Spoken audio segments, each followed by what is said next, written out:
السلام علیکم ورحمۃ اللہ وبرکاتہ۔ بسم اللہ الرحمن الرحیم۔ حضور نبی کریم رؤوف الرحیم صلی اللہ علیہ وآلہ وسلم کے والد محترم کا اسم گرامی عبداللہ، کنیت ابو القشم، ابو محمد، ابو احمد اور لقب سیم زبی ہے۔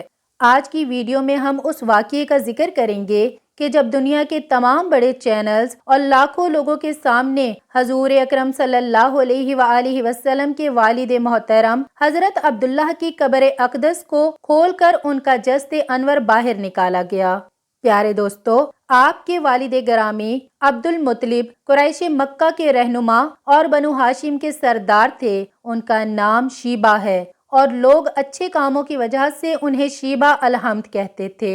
والدہ ماجدہ کا اسم گرامی فاطمہ بنت عمرو ہے۔ حضرت عبد المطلب رضی اللہ تعالی عنہ نے یہ منت مانی تھی کہ اگر ان کے 10 بیٹے ہوں اور وہ بڑے ہو کر قریش کی حفاظت کریں تو ان میں سے ایک کو رضائے الہی کے لیے بیت اللہ کے پاس ذبح کریں گے۔ جب ان کی منت پوری ہو گئی تو انہوں نے اپنے بیٹوں کو جمع کیا اور اپنی منت کی خبر دے کر یہ منت پوری کرنے کو کہا۔ سب نے والد کے حکم کے سامنے سر تسلیم خم کیا۔ حضرت عبد المطلب کو کچھ سمجھ نہ آئی کہ اب ان میں سے کس بیٹے کو ذبح کروں، تو آپ نے قرعہ اندازی کرنے کا منصوبہ بنایا۔ ان 10 بیٹوں کے نام کا قرعہ ڈالا گیا تو حضرت سیدنا عبداللہ رضی اللہ تعالی عنہ کا نام قرعہ اندازی میں نکل آیا۔ حضرت عبد المطلب رضی اللہ تعالی عنہ انہیں ذبح کرنے کے لیے حرم شریف لے آئے۔ اس موقع پر قریش نے ان سے درخواست کی کہ ان کو ذبح نہ کیجیے جب تک آپ مجبور نہ ہو جائیں۔ اگر آپ ایسا کریں گے تو ہر شخص اپنے بچے کو لائے گا اور ایسا ہی کرے گا اور اس کو ذبح کرے گا۔ پھر قریش نے ایک تجویز پیش کی کہ ان کو ذبح نہ کیجیے بلکہ انہیں حجاز لے چلیے، وہاں ایک کاہنہ عورت ہے، آپ اس سے مسئلہ بیان کریں، اگر اس نے بھی ان کو ذبح کرنے کا حکم دیا تو آپ کو اپنے صاحبزادے کو ذبح کرنے کا مکمل اختیار ہوگا، اور اگر اس نے کوئی ایسا حل پیش کیا جس سے آپ کی منت بھی پوری ہو جائے اور عبداللہ ذبح ہونے سے بھی بچ جائیں تو آپ اس تجویز کو قبول فرما لیجئے گا۔ پھر سب اس عورت کے پاس پہنچ گئے اور سارا ماجرا سنایا۔ اس عورت نے کہا کہ تمہارے ہاں جو دیت کی مقدار مقرر ہے یعنی 10 اونٹ، تم اونٹوں اور ان کے درمیان قرعہ اندازی کرو اور اگر لڑکے کے نام کا قرعہ نکلے تو اونٹوں کی مقدار بڑھا دو اور اس طرح کرتے رہو یہاں تک کہ تمہارا پروردگار راضی ہو جائے اور اونٹوں پر قرعہ نکل آئے، پھر اس لڑکے کے بجائے وہ اونٹ ذبح کر دینا۔ اس طرح تمہارا رب بھی راضی ہو جائے گا اور تمہارا لڑکا بھی بچ جائے گا۔ یہ سن کر سب مکہ مکرمہ پہنچے اور حضرت عبداللہ رضی اللہ تعالی عنہ اور 10 اونٹوں کے درمیان قرعہ اندازی ہوئی تو حضرت عبداللہ رضی اللہ تعالی عنہ کا نام آیا۔ 10 اونٹ زیادہ کیے اور جب بڑھاتے بڑھاتے اونٹوں کی تعداد 100 ہو گئی تو تب اونٹوں کے نام کا قرعہ نکلا۔ وہاں موجود قریش اور دوسرے لوگوں نے حضرت عبد المطلب رضی اللہ تعالی عنہ کو مبارک دی۔ حضرت عبد المطلب رضی اللہ تعالی عنہ نے کہا کہ اللہ کی قسم، جب تک 3 بار اونٹوں کا نام نہیں نکلے گا تب تک میں اس قرعہ کو تسلیم نہیں کروں گا۔ چنانچہ یہ عمل 3 بار دہرایا گیا اور ہر بار اونٹوں پر ہی قرعہ نکلا۔ تب حضرت عبد المطلب رضی اللہ تعالی عنہ نے تکبیر کہی اور صفا و مروہ کے درمیان اونٹوں کو لے جا کر قربان کر دیا۔ حضرت سیدنا اکرمہ رضی اللہ تعالی عنہ حضرت سیدنا عبداللہ بن عباس رضی اللہ تعالی عنہما سے روایت کرتے ہیں کہ ان دنوں یہ اصول تھا کہ ایک جان کے بدلے 10 اونٹ دیے جائیں۔ حضرت عبد المطلب پہلے شخص ہیں جنہوں نے ایک جان کا بدلہ 100 اونٹ دیا، جس کے بعد قریش اور عرب میں بھی یہی دستور ہو گیا اور رسول اللہ صلی اللہ علیہ وآلہ وسلم نے بھی اس کو برقرار رکھا۔ ذبح کے واقعہ کے بعد حضرت سیدنا عبداللہ رضی اللہ تعالی عنہ کی شہرت میں مزید اضافہ ہو گیا۔ مکہ مکرمہ کی بہت سی حسین و جمیل لڑکیوں اور عورتوں نے آپ کے حسن و جمال سے متاثر ہو کر آپ سے نکاح کی بھرپور کوشش کی، حتیٰ کہ بعض نے بڑی دولت کی بھی پیشکش کی۔ اہل کتاب بعض نشانیوں سے پہچان گئے تھے کہ نبی آخر الزماں سرور کون و مکان صلی اللہ علیہ وآلہ وسلم کا وجود گرامی حضرت سیدنا عبداللہ رضی اللہ تعالی عنہ کے صلب پیٹھ میں ودیت امانت ہے، اس لیے یہود کی ایک جماعت نے یہ عہد کیا کہ جب تک حضرت عبداللہ کو قتل نہ کر دیں واپس نہیں لوٹیں گے۔ ایک دن آپ شکار کے لیے تنہا مکہ سے باہر تشریف لائے تو ان بدبختوں نے موقع غنیمت جان کر حملہ کے لیے تلواریں نیاموں سے کھینچ لیں۔ اس وقت حضور اکرم صلی اللہ علیہ وآلہ وسلم کی والدہ کے والد حضرت وہب بن مناف بھی جنگل میں موجود تھے۔ انہوں نے دیکھا کہ چند سوار جن کی شکل و صورت اس دنیا کے لوگوں سے مشابہ نہ تھی، غیب سے ظاہر ہوئے اور وہ اس حملہ آور گروہ کو حضرت عبداللہ کے آگے سے دور کرنے لگے۔ وہب بن مناف نے گھر آ کر اپنے گھر والوں سے کہا کہ میں چاہتا ہوں کہ اپنی بیٹی آمنہ کا نکاح حضرت عبداللہ بن عبد المطلب سے کر دوں، اور پھر یہ بات اپنے دوستوں کے ذریعے حضرت عبد المطلب کی خدمت میں پہنچائی۔ حضرت عبد المطلب بھی یہی چاہتے تھے کہ عبداللہ کی شادی ہو جائے۔ اس سلسلہ میں وہ کسی ایسی عورت کی جستجو میں تھے جو شرف، حسب و نسب اور عفت میں ممتاز ہو۔ آمنہ بنت وہب میں یہ صفات موجود تھیں۔ حضرت عبد المطلب نے اس رشتہ کو پسند کیا اور حضرت عبداللہ کا ان کے ساتھ رشتہ طے پا گیا۔ اس رشتے کے بعد اور نکاح سے پہلے حضرت عبداللہ کو بہت سے عجیب واقعات کا سامنا کرنا پڑا، جس میں بہت سی غیر عورتوں نے آپ سے ناجائز تعلقات، جبکہ کچھ نے تو نکاح کرنے کی بھی سر توڑ ناکام کوشش کی۔ ایک دفعہ خانہ کعبہ کے پاس کھڑی ایک عورت کے پاس سے حضرت عبداللہ گزرے تو وہ ان کا حسن دیکھ کر آپ پر فدا ہو گئی۔ بنی اسد کی یہ عورت آپ کو ڈھونڈتے ڈھونڈتے آپ کے گھر پہنچ گئی اور آپ سے کہنے لگی، میں آپ کو 100 اونٹ تحفے میں دوں گی اگر آپ مجھ سے نکاح کر لیں۔ حضرت عبداللہ نے اس کو صاف انکار کر دیا۔ مکہ کی ایک خوبصورت عورت جو کاہنہ ہونے کے ساتھ ساتھ تورات اور انجیل کی عالمہ بھی تھی، جب حضرت عبد المطلب رضی اللہ تعالی عنہ حضرت عبداللہ کو لے کر بغرض نکاح قبیلہ بنو زہرہ روانہ ہوئے تو راستے میں اس عورت یعنی فاطمہ شمیہ سے ملاقات ہوئی۔ فاطمہ نے حضرت عبداللہ رضی اللہ تعالی عنہ کی پیشانی میں نور محمدی صلی اللہ علیہ وآلہ وسلم چمکتے دیکھا تو فوراً سب کچھ بھانپ کر اس نور پر ہزار جان سے فریفتہ ہو گئی۔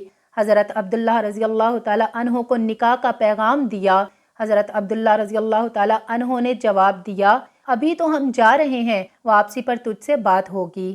کاہنہ کہنے لگی، اے عبداللہ، تمہیں دین ابراہیمی کا واسطہ کہ جس پر تم قائم ہو، میرے سوا کسی سے پہلی صحبت مت کرنا۔ یہ کہہ کر اس نے اپنے حسن کے جلووں اور جادو سے حضرت عبداللہ کو قابو کرنا چاہا، لیکن آپ اللہ سبحانہ و تعالیٰ کے حکم سے اس عورت کے چنگل سے پاک و طاہر نکل گئے۔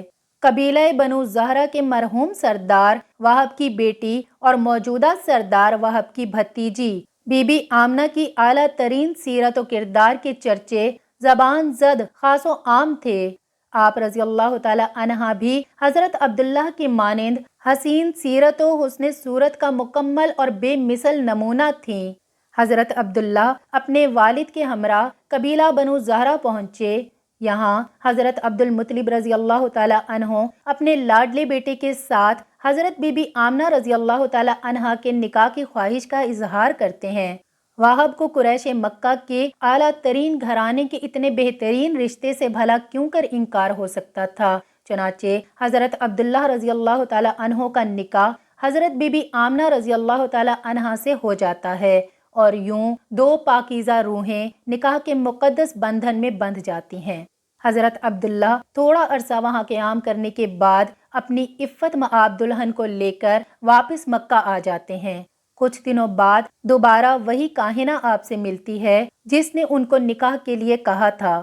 جب اس عورت نے حضرت عبداللہ کی پیشانی میں وہ نور مبارک نہ پایا تو چیخنے چلانے لگی۔ وہ ان سے کہنے لگی کہ پہلی مرتبہ میرے پاس سے جانے کے بعد تم نے کسی عورت سے صحبت کی ہے؟ تو آپ نے فرمایا، ہاں، میں نے بی بی آمنہ بنت وہب سے نکاح اور زفاف کیا ہے۔ وہ عورت کہنے لگی، اب مجھے تم سے کوئی سروکار نہیں، میں تو اس نور مبارک کی خواستگار تھی جو تمہاری پیشانی میں جلوہ افروز تھا، اب وہ دوسرے کے نصیب میں چلا گیا۔ حضرت عبداللہ قریش کے ایک قافلے کے ساتھ بغرض تجارت ملک شام گئے تو دوران سفر بیمار ہو گئے۔ واپسی پر یہ قافلہ مدینہ منورہ کے پاس سے گزرا تو حضرت سیدنا عبداللہ رضی اللہ تعالی عنہ بیمار ہونے کی وجہ سے یثرب یعنی موجودہ مدینہ ہی میں اپنے والد عبد المطلب کے ننھال بنو عدی بن نجار کے ہاں ٹھہر گئے۔ قریش کا قافلہ جب مکہ پہنچا تو انہوں نے حضرت عبد المطلب کو ان کے بیٹے عبداللہ کی صحت کی خرابی کے بارے میں بتایا تو آپ نے فوری اپنے بیٹے حارث کو یثرب عبداللہ کے پاس روانہ کر دیا۔ ایک بار حضور نبی کریم صلی اللہ علیہ وآلہ وسلم صحابہ کرام رضوان اللہ علیہم اجمعین کی محفل میں جلوہ فرما تھے کہ ایک شخص حاضر ہوا اور عرض کرنے لگا، یا رسول اللہ صلی اللہ علیہ وآلہ وسلم، کوئی ایسا مومن بھی ہے جو جہنم میں رہے گا؟ حضور پاک صلی اللہ علیہ وآلہ وسلم فرمانے لگے، ہاں، ایک شخص ایسا ہوگا جو جہنم کی گہرائی میں 1000 سال رہے گا اور مسلسل اونچی آواز میں پکارتا رہے گا، یا حنانو یا منانو۔ ایک دن اس قدر اونچی بلند آواز سے ہی یا حنانو یا منانو کہے گا کہ حضرت جبرائیل علیہ السلام جہنم کے قریب سے گزرتے ہوئے اسے سن لیں گے۔ حضرت جبرائیل امین علیہ السلام حیران ہوں گے کہ یہ کیسی عجیب بات ہے کہ کوئی مسلسل یا حنانو یا منانو پکار رہا ہے۔ حضرت جبرائیل امین علیہ السلام عرش کے سامنے حاضر ہوں گے اور سر سجدے میں رکھ کر خدا کی تسبیح بیان کرنے لگیں گے تو اللہ سبحانہ و تعالیٰ فرمائے گا، اے جبرائیل سر اٹھاؤ۔ جیسے ہی حضرت جبرائیل علیہ السلام سر اٹھائیں گے تو اللہ سبحانہ و تعالیٰ فرمائے گا کہ بتاؤ جبرائیل، کیا عجیب دیکھا آج تم نے؟ حضرت جبرائیل علیہ السلام عرض کریں گے، اے ہمارے رب، میں نے جہنم سے آتی ہوئی ایک ایسی آواز سنی ہے جو کہ گہرے گڑھے سے لگ رہی تھی، کوئی پکار رہا تھا یا حنانو یا منانو۔ تو اللہ سبحانہ و تعالیٰ فرمائے گا، اے جبرائیل علیہ السلام، جہنم کے دروغہ مالک کے پاس جاؤ اور اسے کہو کہ جو بندہ یا حنانو یا منانو کی صدا لگا رہا ہے اسے جہنم سے نکال کر تمہارے حوالے کر دے، پھر اسے میرے پاس لے آؤ۔ حضرت جبرائیل علیہ السلام جہنم کے دروازے پر تشریف لے جائیں گے اور دروازے پر دستک دیں گے۔ مالک باہر آئیں گے اور حضرت جبرائیل امین علیہ السلام انہیں اللہ سبحانہ و تعالیٰ کا حکم سنائیں گے۔ حکم سن کر مالک جہنم کے اندر جائے گا۔ حضرت محمد صلی اللہ علیہ وآلہ وسلم نے فرمایا، جیسے ماں اپنے بچے کو پہچانتی ہے، مالک ایسے جہنم کو پہچانتا ہے۔ اس کے باوجود مالک یا حنانو یا منانو کہنے والے شخص کو تلاش نہیں کر سکا۔ باہر تشریف لا کر حضرت جبرائیل امین علیہ السلام سے عرض کرے گا کہ اے جبرائیل امین علیہ السلام، جہنم نے گہرا سانس لیا ہے، اس لیے کون سی چیز پتھر ہے، کون سی چیز لوہا ہے اور کون انسان ہے، اس کی پہچان نہیں ہو رہی۔ حضرت جبرائیل علیہ السلام پھر اللہ سبحانہ و تعالیٰ کی بارگاہ میں سجدہ کریں گے اور اللہ سبحانہ و تعالیٰ ارشاد فرمائے گا، اے جبرائیل علیہ السلام سر اٹھاؤ، تم یا حنانو یا منانو کہنے والے کو کیوں نہیں لائے؟ تو حضرت جبرائیل علیہ السلام عرض کریں گے کہ مولا، دروغہ جہنم مالک نے بھی معذرت کی ہے، کہتے ہیں کہ جہنم نے گہری سانس لی ہے، اس کی وجہ سے پتھر، لوہے اور انسان کے درمیان کوئی فرق پہچانا نہیں جا رہا، یہ سب جل کر کوئلہ بن چکے ہیں، کسی چیز کی پہچان نہیں ہو رہی۔ اللہ پاک فرمائے گا، جبرائیل مالک سے کہو میرا بندہ جہنم کے فلاں گڑھے میں فلاں کونے میں اس حالت میں پڑا ہوا ہے۔ تو حضرت جبرائیل علیہ السلام جہنم کے دروازے پر جائیں گے اور حضرت مالک کو یا حنانو یا منانو پکارنے والے کا پتہ بتائیں گے۔ مالک جہنم کے اندر جائے گا اور دیکھے گا کہ ایک شخص ہے کہ جس کے پاؤں اس کی پیشانی کے ساتھ اور اس کے ہاتھ اس کی گردن کے ساتھ بندھے ہوئے ہیں اور جہنم کے سانپ بچھو اس کے ساتھ لیٹے ہوئے ہیں۔ حضرت مالک اس کی زنجیریں توڑیں گے اور جہنم سے نکال کر حضرت جبرائیل علیہ السلام کے حوالے کر دیں گے۔